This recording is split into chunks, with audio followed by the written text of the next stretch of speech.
ബഹുമാനപ്പെട്ട നബിയും അവിടുത്തെ സഹാബത്തും ആ സഹാബത്തിനോട് പിൻപറ്റിയതായ താബീങ്ങൾ, തബഉ താബീങ്ങൾ അടക്കം ഇന്നേ വരെ ഭൂമി ലോകത്ത് വിശ്വാസപരമായിട്ടും കർമ്മപരമായിട്ടും തസവുഫ് സംബന്ധമായിട്ടും എന്തെല്ലാം കാര്യങ്ങൾ പ്രവർത്തിച്ചിരുന്നുവോ ആ പ്രവർത്തനങ്ങൾ അപ്പടി പ്രവർത്തനത്തിൽ കൊണ്ടുവരണം എന്നാണ് ബഹുമാനപ്പെട്ട സമസ്ത കേരള ജംഇയ്യത്തുൽ ഉലമ ഇവിടെ ജനങ്ങളോട് പറയുന്നത്.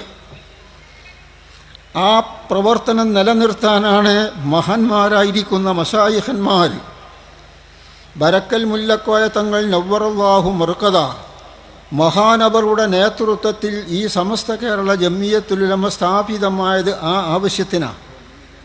കാരണം അഷ്റഫുൽ ഖൽഖ് സല്ലല്ലാഹു അലൈഹി വസല്ലമ തങ്ങളുടെയും സ്വഹാബത്തിൻ്റെയും കാലം മുതൽക്ക് നടന്നു പോന്ന പ്രവർത്തനങ്ങൾ അലങ്കോലപ്പെടുത്തി പ്രവർത്തിക്കുന്ന ചില ബിദഈ പ്രസ്ഥാനക്കാർ പണ്ടുകാലത്ത് പുറപ്പെട്ടു. നമ്മുടെ കേരളത്തിലേക്ക് അവർ എത്തിച്ചേരുന്നത് കാലക്രമേണയാണ്. ബഹുമാനപ്പെട്ട നബി സല്ലല്ലാഹു അലൈഹി വസല്ലമ തങ്ങൾ ഒരവസരം മദീന പള്ളിയിലെ മിമ്പറയിൽ കയറി നിന്നുകൊണ്ട് അല്ലാഹുമ്മ ബാരിക് ലനാ ഫീ യമനിനാ അല്ലാഹുമ്മ ബാരിക് ലനാ ഫീ ഷാമിനാ, നമ്മളെ ഷാമിൽക്കും യമൻക്കും നീ ബർക്കത്ത് കൊടുക്കണമെന്ന് ബഹുമാനപ്പെട്ട നബി സല്ലല്ലാഹു അലൈഹി വസല്ലമ ദുആ ചെയ്തപ്പോൾ ആ കൂട്ടത്തിൽ ഒരു വ്യക്തി പറഞ്ഞു, വഫീ നജ്ദിനാ, യമനും ഷാമും നബിയെ തങ്ങൾ ദുആയിൽ ഉൾപ്പെടുത്തിയല്ലോ, ബർക്കത്ത് കൊണ്ടുള്ള ദുആയിൽ ഉൾപ്പെടുത്തിയല്ലോ. ഞാൻ നജ്ദ് നാട്ടുകാരനാണ്, ആ നജ്ദിൻ്റെ കാര്യത്തിലും ദുആ ചെയ്യണം. അപ്പോൾ റസൂല് പറഞ്ഞത്, വമിൻഹാ യഖ്റുജു ഖർനു ശൈത്താൻ, ശൈത്താൻ്റെ പാറട്ടികൾ ആ നജ്ദിൽ നിന്ന് പുറപ്പെടുന്നതാണ്.